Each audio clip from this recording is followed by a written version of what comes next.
네, 오늘은 가솔린 엔진의 분해에 대해서 한번 알아보겠습니다.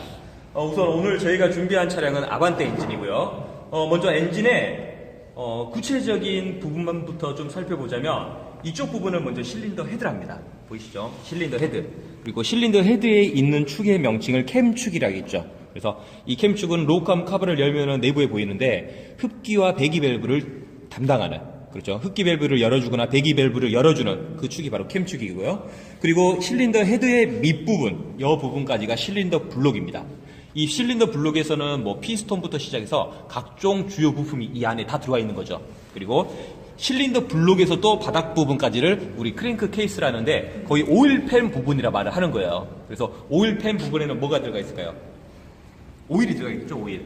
그렇죠. 그래서 오일이 들어가 있는 오일팬 부분. 그래서 엔진은 크게 헤드, 블록, 그리고 크랭크 케이스, 즉 오일팬 부분, 이렇게 세 가지로. 가장 먼저 분해에 앞서서 이 앞에 흡기 다기관의 앞쪽에 붙어 있는 스로틀 바디, 제가 먼저 12mm 볼트와 너트를 다 풀어놨고요. 이렇게 빼겠습니다. 지금 이게 스로틀 바디랍니다. 그렇죠. 그래서 스로틀 바디에서는 스로틀 밸브가 있는데 제가 한번 열어볼게요. 이렇게 내부에 밸브가 열리죠. 그렇죠? 그래서 이 밸브를 스로틀 밸브랍니다. 해주는 역할은 사람이 악셀 페달을 밟죠. 운전자가 악셀 페달을 밟으면 그 악셀 페달에 밟는 양에 따라서 밸브가 열리는 거예요.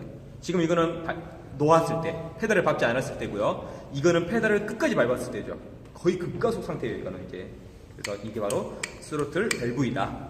그래서 스로틀 밸브는 지금 얘들은 어떻게 되어 있죠? 케이블로 연결돼서 기계식이죠.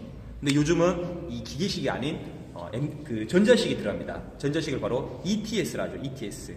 그래서 일렉트로닉 스로틀 바디 컨트롤 시스템이라는데 전자식으로 들어가면서 좋아진 게 뭐냐? 오토 크루즈 컨트롤.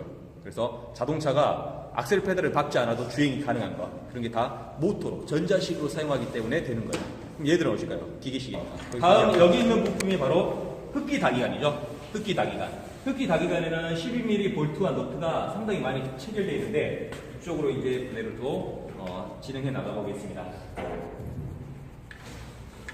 네, 이렇게 흡기 다기관을 제가 풀었고요. 지금 흡기 다기관 내부에는 하나, 둘, 셋, 네 개의 포트가 있죠. 이쪽이 바로 연료가 분사돼서 연료와 공기가 혼합된 혼합가스가, 즉 흡기 밸브 전단부에 멈춰 있다가 흡기 밸브가 열림과 동시에 엔진으로 들어오는 바로 그 흡기 다기관이 되겠습니다. 그래서 흡기 다기관에는 윗부분을 바로 서지 탱크 부분이라 합니다. 이 서지 탱크 부분에서 여기 있는 센서, 제가 한번 빼볼게요. 이 센서가 바로 맵 센서입니다. 맵 센서. 우리 맵 센서 공부하셨죠? 비제트로닉 방식에 사용되고 흡기 다기관의 부합을 이용했다. 그렇죠. 간접 계측 방식이다. 그래서 맵 센서고, 맵 센서에서 위쪽으로 볼록 하나 튀어나온 게 있는데 이게 바로 ATS, 흡입 공기 온도 센서입니다. 그리고 맵 센서는 해주는 역할은 엔진으로 유입되는 흡입 공기량을 측정해 주는 거예요. 그래서 얘는 맵 센서이고요. 그리고 그 옆에 있는 게 바로 ISC입니다. ISC, 아이들 스피드 컨트롤, 이렇게 말하는데 얘가 우리말로 또 번역을 해보면 공전 속도 조절 장치예요. 자동차는 방금 전에 우리가 풀었던 스로틀 바디가 닫혀있는 상태에서는 공기가 안 들어오죠. 이게 닫혀있습니다. 간단하게 여기가. 공기가 안 들어오는데 에어컨을 틀거나 전기적 부하, 라이트를 틀거나 전기를 써버리면 어떻게 될까요? 엔진이 불안정하게 RPM이 떨겠죠.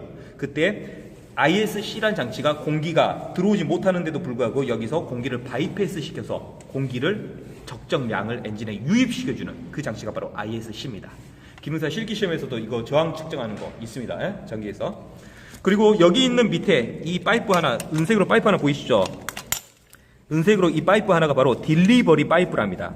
딜리버리 파이프에는 이렇게 호스가 연결되어 있는데 이 호스가 기름통에서부터 들어오는, 연료 탱크에서 들어오는 연료 라인이고요. 이 딜리버리 파이프, 또는 다른 말로는 연료 분배 파이프라는데, 분배 파이프에 하나, 둘, 셋, 네 개의 인젝터가 설치되어 있는 거예요. 이게 바로 가솔린 분사장치, 연료 분사장치인 인젝터입니다.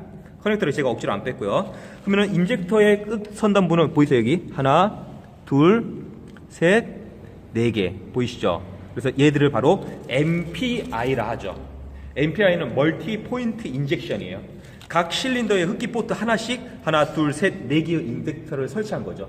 MPI 이후에 나온 기술을 바로 이제 그 GDI라고, 가솔린 다이렉트 인젝션 GDI라고, 얘들은 GDI 전 기술입니다. 그래서 그나마 얘들은 흡기 밸브 전단부에다가 연료를 분사를 하기 때문에 흡기 밸브에 카본이 좀 덜 쌓입니다. 근데 GDI 같은 경우는 엔진 안에 있다가 바로 싸기 때문에 흡기에 별로에 카본이 정말 많이 쌓여요. 여기서 카본은 연소 화합물입니다. 연소가 되고 미연소 가스가 이렇게 정말 이렇게 뭐랄까요, 기름때 같죠? 기름때 보이세요? 이런 거, 이런 게 바로 다 카본때라는 거예요. 그래서 엔진에서 발생한 카본, 이런 거 다 청소를 해줘야 되겠죠. 여기도 마찬가지로 제가 지금 흡기 다기관을 풀어내니까 이쪽이 바로 흡기 포트가 되겠고, 그 안쪽이 흡기 밸브죠. 이제 흡기 밸브. 그래서 흡기 다기관 풀었고 흡기 포트이다. 이제는 배기 쪽 한번 가보겠습니다.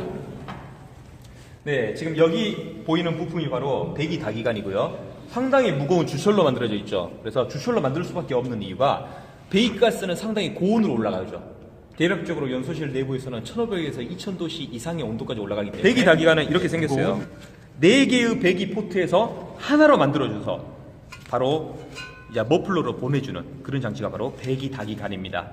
그래서 배기 다기관에서는 이전에는 이 밑에 촉매가 없었는데 요즘은 이 배기 다기관과 촉매가 일체로 만들어지는 부품들이 많이 사용되고 있고요. 또는 요즘 배기 다기관의 무게도 가벼워지고 있고, 또는 이제 배기 다기관에 직접 산소 센서까지 요즘은 꽂히고 있습니다. 그래서 정말 옛날 엔진이라 이런 게 없는 순수 그냥 주철로 관만 만들어진 배기 다기관 이제 풀었습니다.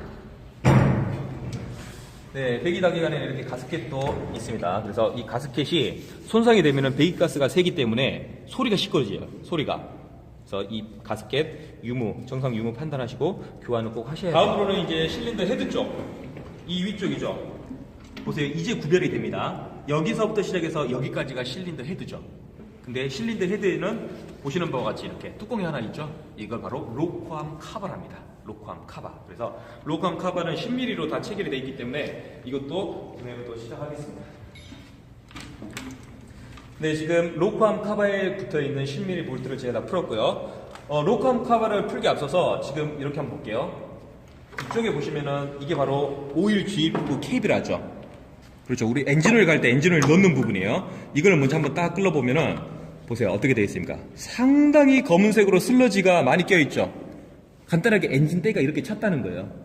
우리 엔진 안이 깨끗한가 더러운가, 또는 내 엔진 안에가 얼마만큼의 슬러지, 카본이 끼었는가를 확인하고자 할 때는 엔진 굳이 끌릴 필요 없어요. 이 뚜껑만 끌어보면 내부로 파악할 수가 있습니다. 그래서 지금 이렇게 많이 이렇게 슬러지와 그리고 카본때가 껴있다는 것은 이 자체의 케이스를 열어도 그 안에가 그렇게 돼 있다는 뜻이에요. 이런데 보셔도 상당히 많은 양의 카본이 껴있는 거 보이시죠? 그래서 뚜껑만 열고도 파악이 가능하다. 그래서 이렇게 로코암 카바. 여기 보시면은 이게 캠축이에요. 캠축. 보이시죠? 캠축이 지금 이쪽 캠축이 배기 캠축이고요. 이쪽 캠축을 흡기 캠축이랍니다. 이런 캠축을 우리는 DOHC라 하죠. 더블 오버헤드 캠 샤프트예요. 근데 이쪽을 만약에 가려놓고 이 앞에 쪽만 한번 봐봅시다. 앞에 쪽만 보면은 지금 밑에는 크랭크축 분리, 위쪽은 캠축 분리인데 분리가 하나잖아요. 보이세요? 분리가 하나이기 때문에 사람들은 이 앞에만 봤을 때는 SOHC로 착각을 합니다. 근데 아반떼 엔진이 이렇게 있어요. 풀리, 즉 타이밍 벨트가 돌려주는 풀리는 하나인데 바로 캠축 뒤쪽에 있는, 여기 보이세요? 캠축 뒤쪽에 있는 타이밍 체인이 잡아서 DOHC를 만들어준 거죠. 그래서 앞에서는 SOHC인데 분해를 해보면은 DOHC다. 그래서 배기 쪽, 흡기 쪽 이렇게 캠축이 두 개가 있다. 이해하시겠죠? 그래서 이제 캠축을 풀기 앞서서 제가 방금 전에 왜 흡기와 배기를 먼저 풀었다면요, 여기입니다. 여기 이제 한번 보고 갈 거예요. 한번 볼게요. 상당히 많은 풀리가 있습니다. 대략적으로 하나, 둘, 셋, 넷, 다섯, 여섯, 일곱, 여덟, 9개. 9개의 풀리가 있는데 위에부터 오른쪽 순으로 돌겠습니다. 한번 볼게요. 위쪽, 방금 전에도 설명했다시피 타이밍 벨트에 맞물려서 돌아가는 캠축 풀리죠. 그리고 두 번째, 이쪽인데 파워 스티어링 오일 펌프 풀리입니다. 파워 핸들. 이전에 우리 버스들 또는 티코 그리고 다마스, 얘들이 노파워였죠. 핸들이 정말 무거워요. 근데 어느 순간부터 핸들이 가벼워졌죠. 그게 바로 파워 핸들로서 유압을 발생시켜서 보내주고 그 유압이 조향을 보조를 해주기 때문에 핸들이 가벼워진 겁니다.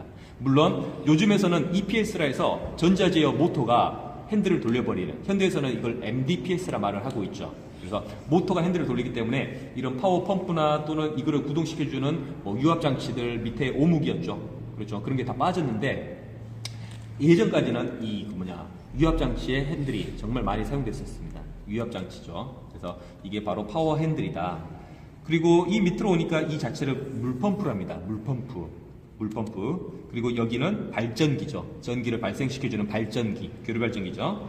그리고 여기 있는 것이 바로 이 모든 벨트를 돌려주는 원동력, 즉 크랭크 축 풀립니다. 엔진이 움직인다. 엔진이 움직인다는 것은 바로 실린더 블록 내에 있는 피스톤이 움직이는 거죠. 피스톤이 움직이면은 밑에 커넥팅 로드, 그 밑에 축 크랭크 축, 크랭크 축의 말단부에 연결된 플라이 휠, 앞쪽으로가 바로 크랭크 축 풀리예요. 그래서 뒤쪽으로는 플라이 휠이 변속기, 미션으로 동력을 전달해 준다면 앞쪽으로는 이 크랭크 축 풀리로 인해서 각종 보기류를 합니다. 보기류. 그래서 뭐 물펌프가 됐건 발전기가 됐건 파워펌프가 됐건 에어컨 컴프레셔가 됐건 얘들을 구동시켜주는 풀리, 얘가 원동력이다 생각하시면 되겠죠. 그리고 얘들은 아이들입니다. 아이들 하나, 아이들 둘. 그리고 여기 있는 것이 바로 텐셔너죠. 타임벨트의 장력을 조절해주는 텐셔너. 그리고 여기 있는 것이 에어컨 컴프레셔입니다. 우리 여름철에 에어컨 쓰죠? 그 에어컨도 마찬가지로 이 팬벨트에 의해서 구동이 된다. 그래서 에어컨을 많이 사용하다 보면은 팬벨트에서 크랭크축, 즉 엔진의 동력을 많이 인출하기 때문에 연비가, 즉 기름이 많이 먹는 거죠. 그래서 이게 에어컨 컴프레셔죠. 요즘은 에어컨 컴프레셔까지 팬벨트로 인해서 구동되는 게 아니라 전자식 모터로 구동되고 있습니다. 그게 대표적인 차가 바로 하이브리드 자동차가 그렇죠. 물론 하이브리드 자동차는 물펌프, 오일펌프 할 거 없이 전자가 많이 구동을 하고 있어요. 하이브리드 자동차는 EV 모드라 해서 엔진에 구동을 걸지 않고도 어떻게 자동차 주행을 해야 되기 때문에 이런 각종 보기류를 전자 제어로 많이 구동을 하고 있는 추세입니다. 네, 오늘 저희가 알아보고 있는 엔진은 아반떼 엔진이기 때문에 그런 게 없는 겁니다. 그래서 먼저 풀 벨트가 상당히 많죠. 보세요. 겉벨트라 하는 V벨트, 외벨트는 하나, 둘, 세 개고요. 마지막에 가장 중요한 타임 벨트입니다. 그래서 먼저 겉벨트부터 제가 분해를 시작할 건데, 겉벨트도 순서가 있어요. 이게 첫 번째로 푸는 거예요. 즉 물펌프, 발전기, 크랭크 축에 연결된 게 하나죠. 이걸 먼저 풀고요. 다음에는 에어컨 컴프레셔와 크랭크 축 연결된 거 푸는 거고, 그리고 마지막으로 물펌프와 파워 스티링 펌프가 연결된 벨트, 마지막 세 번째로 푸는 겁니다. 그래서 이쪽 발전기부터 제가 먼저 풀어볼게요. 발전기에는 고정 너트가 있습니다. 이렇게 12mm 고정 너트를 풀고요. 그리고 이 뒤쪽에 장력 조절해주는, 그렇죠, 어저스트 볼트가 있는데 이 볼트를 풀고 이렇게 위로 올려주면은 발전기가 이렇게 이동하겠죠. 보이시죠? 발전기 이동하는 거. 발전기를 이렇게 위로 올려놓고 벨트를 이렇게 빼는 거예요. 1차 벨트 풀렸습니다. 다음으로 2차 벨트는 여기입니다. 여기 보이시죠? 아이들 자체로 분해가 가능해요. 한번 보겠습니다. 이 아이들 뒤쪽에 텐셔너 장력 조절해주는 게 있고, 이 장력 조절해주는 또 스크류를 이렇게 풀어주면은 어때요? 지금 벨트가 헐거워지고 있죠? 그렇죠? 그러면은 어느 정도 헐거워졌으면 이렇게 손으로 빼면은 2차 벨트, 에어컨을 연결해주는 2차 벨트 풀었습니다. 마지막으로 3차 벨트를 했죠. 3차 벨트는 물펌프와 그리고 위쪽에 파워 핸들 펌프를 잡고 있는데, 얘들은 장력을 풀 때는 보세요. 지금 제가 이렇게 돌리다 보면은 위쪽에 볼트가 하나 나오죠. 그래서 볼트를 풀 수 있게끔 홈이 두 군데가 있습니다. 그래서 한 군데에 일치를 시켜놓고 여기를 먼저 1차적으로 풀어주고요. 그리고 마찬가지로 이 뒤쪽에도 2차적으로 볼트를 풀어주면은 어떻게 될까요? 이게 풀어지겠죠. 그래서 지금 이렇게 고정되어 있던 것이 장력을 풀어주니까 이렇게 내려오죠. 그래서 일격된 만큼 이 벨트를 이렇게 풀 수가 있습니다. 마지막으로 3차 벨트를 풀었습니다. 그러면 벌써 이제 보기류 벨트가 다 풀려있기 때문에 이제는 파워스트링 펌프, 그리고 발전기, 그리고 여기는 에어컨 컴프레셔까지 붙어있는 부착물을 풀어나가 보겠습니다. 네, 앞부분에 12mm 볼트와 뒷부분에 12mm 볼트를 다 풀었고요. 이렇게 빼면은 이 자체가 바로 보이세요? 네, 파워스트링 펌프입니다. 이게 팬벨트에 의해서 구동이 되면은 이쪽 뒷부분에도 풀어보면은 베인 펌프가 들어있습니다. 베인 펌프. 베인 펌프는 생긴 게 동그란 로터에 홈이 나 있어서 베인이란 날개가 들어왔다 나갔다 하면서 펌프에 유압작용을 도와주는 거죠. 그래서 이런 걸 다 베인 펌프 방식이랍니다. 그래서 얘들 분해하고 에어백이 작업 잘못해서 이거 새 거로 바로 고정되는 경우도 많았습니다. 그래서 항상 얘들은 교환 작업 시에는 또는 오일 교환 작업 시에는 얘들의 공기빼기를 꼭 철저히 해주실 필요가 있죠. 네, 파워스트링 펌프 풀었고요. 다음으로 있는 게 밑에 발전기 바로 시작할게요. 발전기에도 이 위쪽 볼트 하나 풀어주고요. 보세요. 위쪽에 장력 조절해주는 볼트 바로 풀었고요. 그리고 이 밑에 쪽에도 마찬가지입니다. 밑에 쪽에도 12mm 볼트 하나 풀어주면은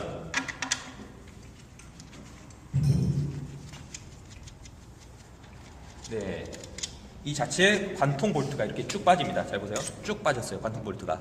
그리고 발전기를 이렇게 드러내면 됩니다. 됐죠?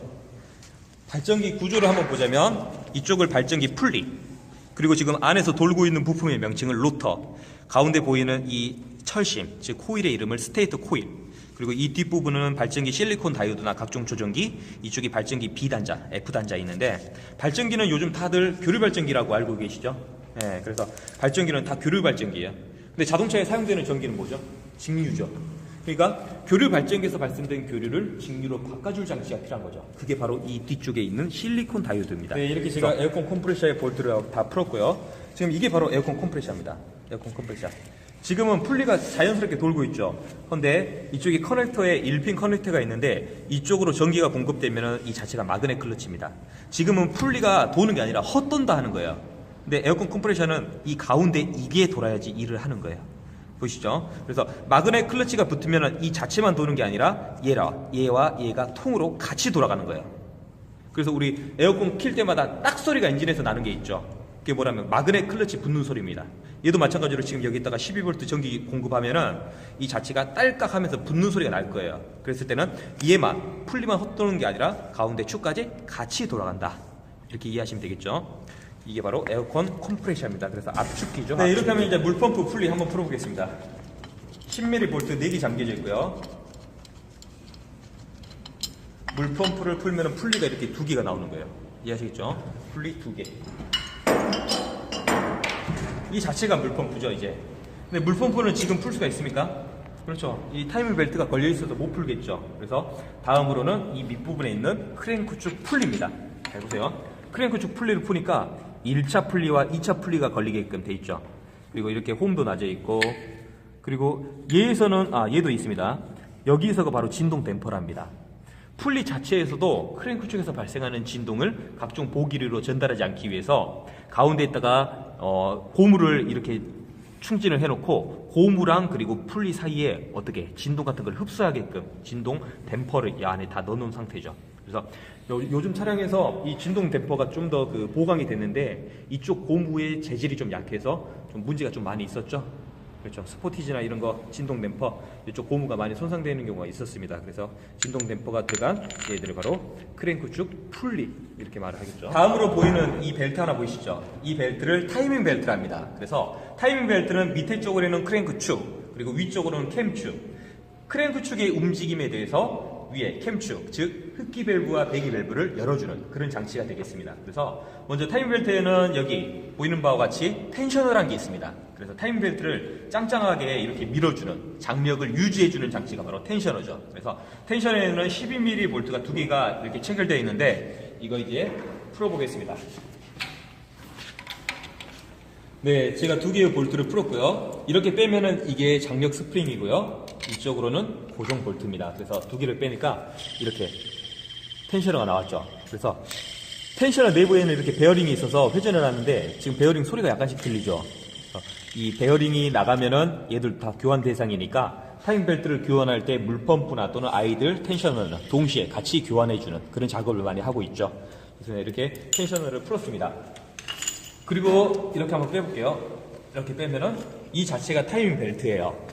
현대에서는 이전 차량에서는 타이밍 벨트를 많이 썼고요. 요즘 차량에서는 타이밍 벨트는 내구성이 약하기 때문에 타이밍 체인을 많이 쓰고 있죠. 볼트를 다 풀었고 이렇게 빼보면은 이게 바로 물펌프입니다. 물펌프 지금 날개차가 돌고 있는 게 보이시죠? 이게 바로 실린더 블럭의 물을 라디에이터, 즉 방열기로 순환을 시켜주는 물펌프죠. 그래서 지금 날개가 어떻게 되어 있어요? 상당히 많이 녹이 나 있죠. 그래서 부동액 속에 포함되어 있는 산성기가 또는 염분기가 이렇게 녹을 발생하기 때문에 자동차에서는 냉각수로 사용하는 것을 지하수 같은 경수를 사용하면 안 되고 수돗물 같은 연수를 좀 많이 사용하셔야 돼요. 그래서 이거 녹 나는 거죠, 이거는. 네, 물펌프 이제 풀었고요. 다음으로는 물펌프 풀었고 밑에 쪽 안 되고요. 오일 필터 부죠. 오일 필터 있는데 이제는 프론트 케이스 분해를 하는 게 아니라 이제는 헤드 위쪽으로 올라가 보겠습니다. 잘 보세요. 이제 이 위쪽이 캠축이고요. 이 위쪽이 헤드죠. 이쪽 헤드 한번 보겠습니다. 헤드에 보시면은 상당히 많은 저널 베어링 캡이 있는데 보시면은 번호가 써져 있습니다. 여기는 E1, E2, E3, E4, L. 여기는 R이고요. I4, I3, I2, I1이에요. 이 순서가 바꿔지면 안 됩니다. 즉 이유가 뭐냐? E는 exhaust 1, 즉 배기 쪽의 저널 베어링이고요. I는 인테이크에서 흡기 쪽의 저널 베어링입니다. 그래서 얘들을 뺄 때도 꼭 이 순번을 지키셔야 됩니다. 이렇게 3개, 4개, 5개. 보세요. 뺐죠? 이랬으면 그대로 갖다 놓으셔야 돼요. 네, 이렇게 좀 갖다 놓겠습니다. 마찬가지. 하나, 둘, 셋, 넷, 5, 6개. 네, 6개 뺐습니다. 마지막으로 이 뒤쪽에 있는 거 하나 뺄 건데, 잘 보세요. 이렇게 빼니까 위에 센서가 하나 부착되어 있죠. 이 센서의 명칭을 캠축 센서랍니다. 그래서 CMP, 캠 포지션 센서 이렇게 말을 하죠. 뒤쪽에는 이렇게 센서가 있는데 이 센서도 이렇게 자석이에요. 자석. 보이세요? 자석이죠. 그래서 홀 효과를 이용하는 홀 센서다 이렇게 말을 합니다. 캠 포지션 센서 뺐고요. 이제 두 개의 축이 나오는데 이 축의 이름을 캠축이랍니다. 두 개의 캠축 뺐습니다.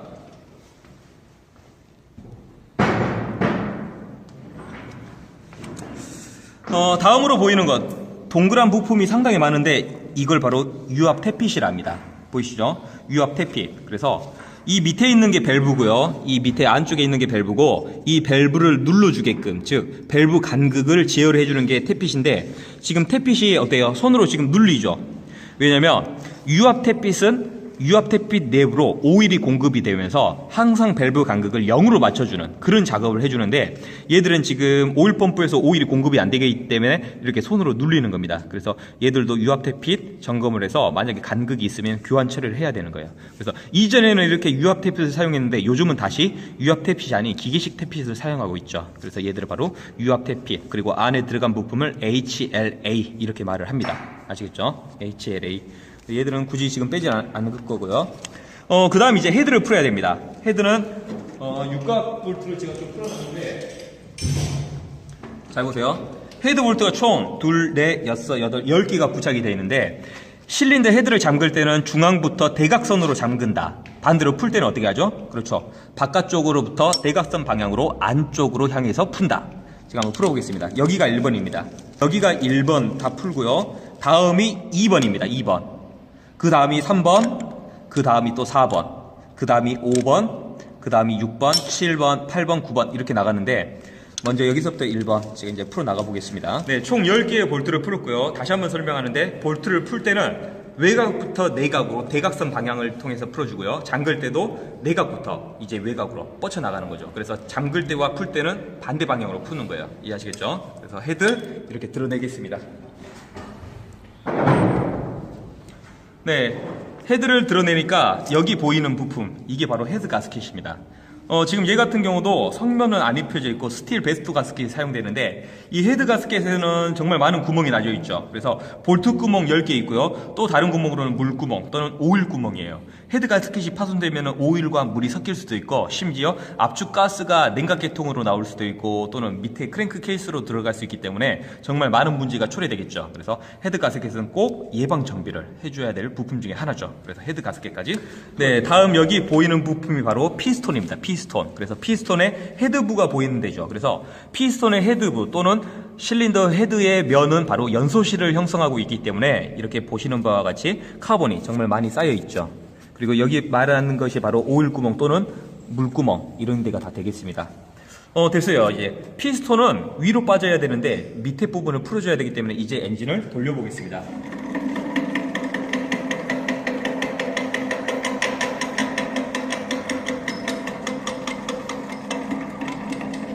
네, 밑으로 돌리면은 이쪽 보이는 부품을 바로 오일 팬이라 하겠죠. 그래서 오일 팬의 형상을 보면 어떻게 생겼어요? 이렇게 바가지처럼 생겼죠? 그래서 이 바가지처럼 웅덩이가 있는 부분의 명칭을 썸프라는 거예요. 썸프. 그래서 썸프.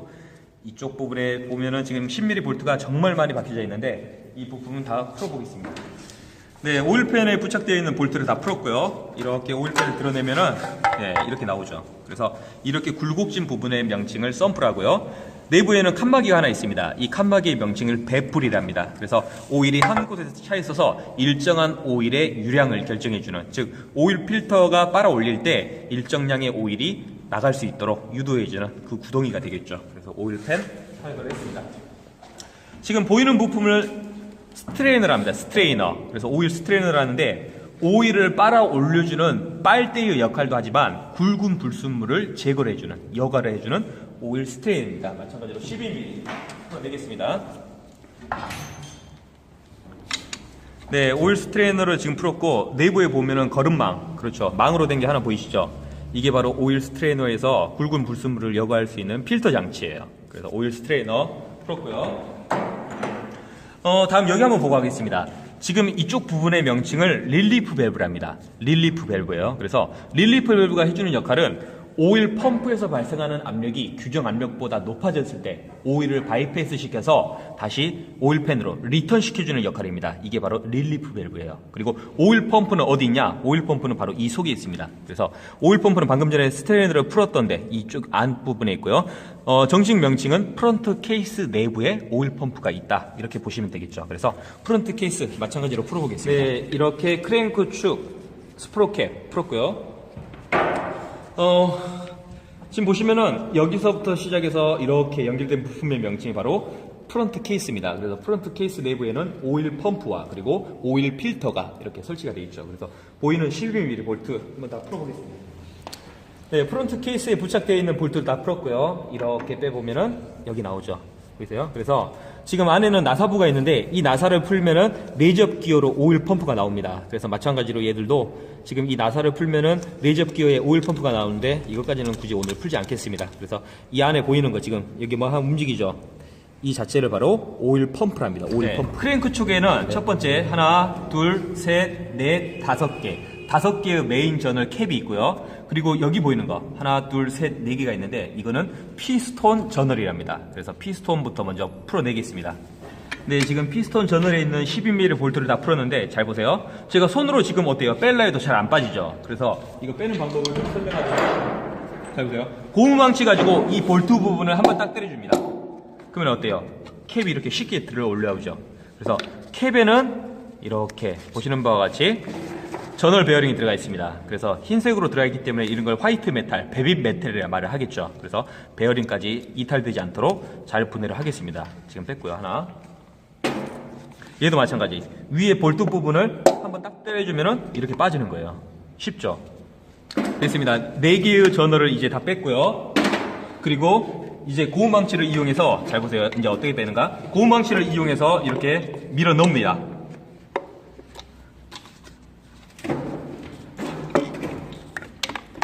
고무망치를 이용해서 이렇게 밀어내면은 피스톤이 빠지는 거예요. 이 피스톤 빠졌죠.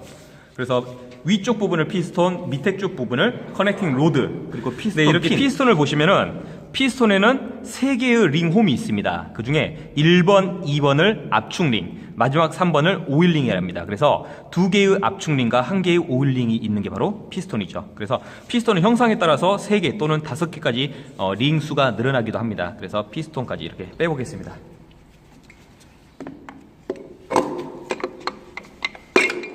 네, 피스톤 하나. 지금 4개의 피스톤을 다 뺐고 이제 저널에 있는 볼트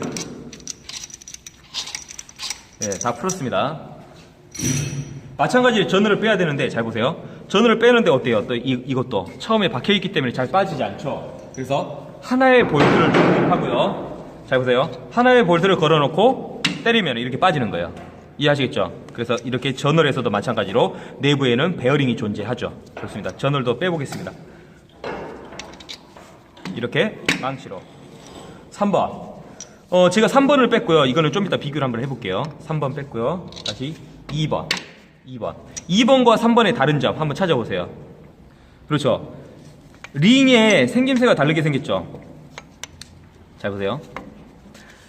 얘가 3번이고 나머지가 2번인데 3번에서는 이 안에 들어가는 베어링의 형상이 다릅니다. 어떻게 다르냐 한번 이것도 빼보면은 잘 보세요. 얘는 이렇게 옆부분에 날개를 가지고 있죠. 링이. 그렇죠. 근데 이거 같은 경우는 베어링이 날개가 없습니다. 이렇게 날개가 있는 거예요. 그래서 저널 베어링의 형상은 3번이 다른 거죠. 그래서 얘들을 스러스트 베어링이 합니다. 얘들은 메인 저널 베어링이 하는데 얘들은 스러스트 베어링이 하는 거예요. 그래서 3번에 있는 게 바로 스러스트 베어링. 해주는 역할은 크랭크의 축방향 유격을 감소를 시켜주는 게 바로 3번 베어링의 역할이 되겠죠. 그래서 베어링 캡 이렇게 좀 다 빼보겠습니다.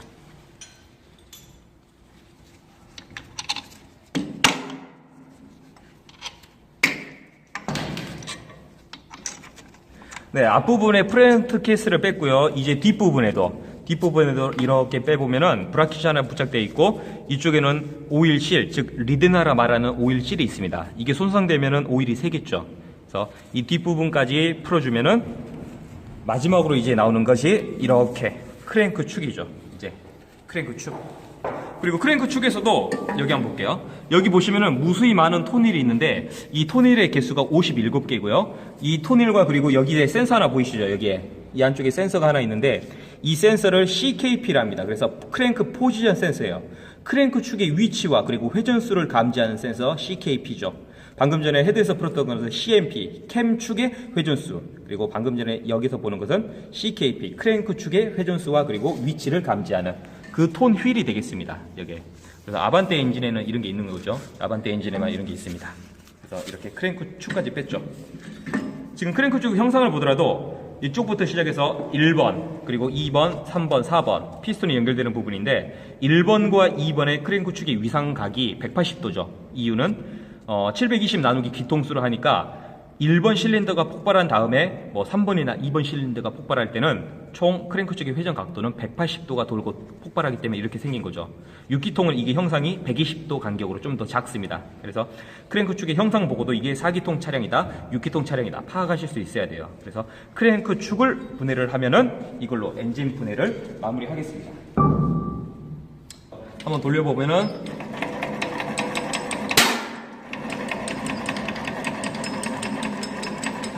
네, 실린더 블록이죠.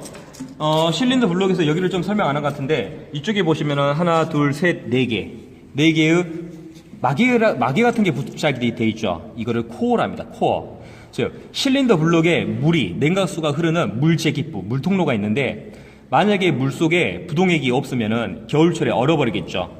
그러면은 물은 얼면 어떻게 되죠? 체적이 팽창을 하죠. 체적이 늘어나기 때문에 실린더 블록이 동파, 즉 깨져버립니다. 그래서 실린더 블록이 깨지기 전에 이 물 뚜껑이 뽑혀 나오는 거예요. 물이 얼면서 얼음과 함께 이 뚜껑, 코어부가 뽑혀 나오기 때문에 실린더 블록의 동파를 방지하는 코어가 되겠습니다.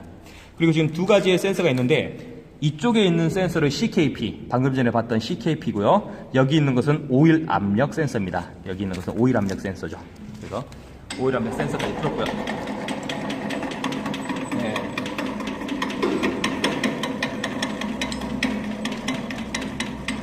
네, 이렇게 하면은 여기도 마찬가지로 코어부가 있죠. 이게 뚜껑이라 있죠. 여기 지금 보면은 또 1.5D라 써져 있는데, 이 엔진의 cc가 배기량이 바로 1500cc이다. 이걸 지금 뜻하고 있습니다.